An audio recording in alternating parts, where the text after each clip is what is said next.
Good day, ladies and gentlemen. My name is Albert Arena, Director of the Waltham Museum of the History of Waltham. I'd like to tell you a little bit about Moody Street and the history of Moody Street.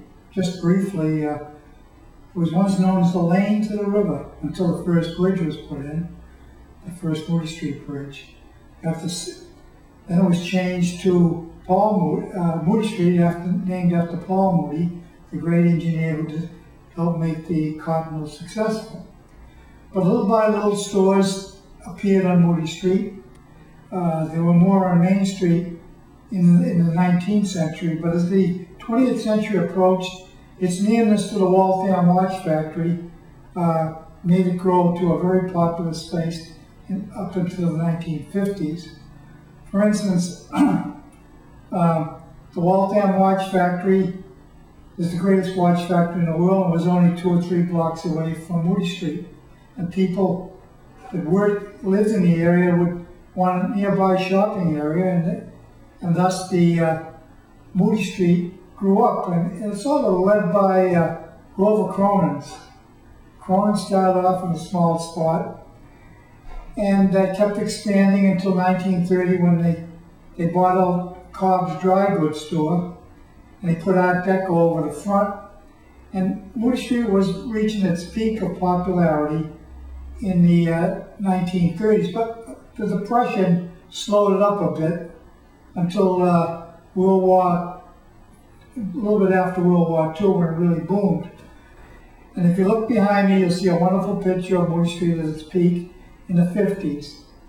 Now, contributing to the popularity of Moody Street during those years was Grover Cronin's putting on their parades, and others putting on parades.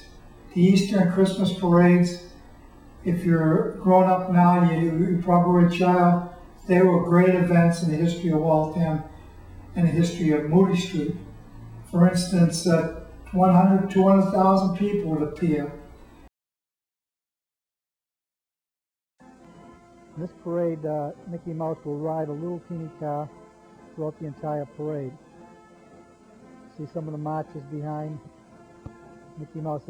Well, now here we're all the way up to Moody Street, because there were different cameramen taking different rolls of film in these parades. So we'll be going back and forth for this 1956 parade. We've just gone by the embassy. Here's the Waltham High Marching Band, 1956. It was 40 years ago. They're probably having their 40th reunion this year. This is 1996 as we put this moving film onto VCR. 200,000 people would appear at these parades. And it's not just a small thing. This is part of Waltham's past. In the 19th and 20th, early part of the 20th century, it was the river festivals that would draw huge crowds, 200,000.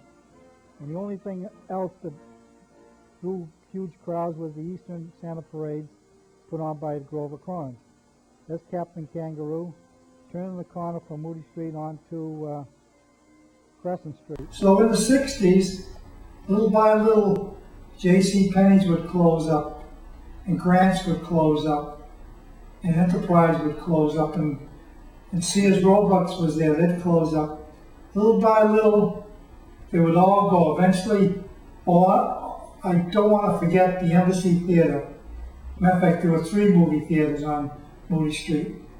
First was the Waltham Theater, which is, the building is still standing, put up in 1914.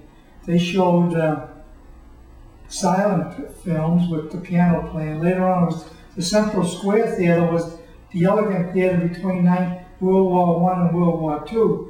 But in 1928, they put in the real magnificent Embassy Theater, and that was the place to go. So going to the Embassy Theater and seeing Gone with the Wind or Judy Garland, one of her movies, followed by a nice meal and shopping at Cronin's, was paradise for the people of Waltham and people throughout the area.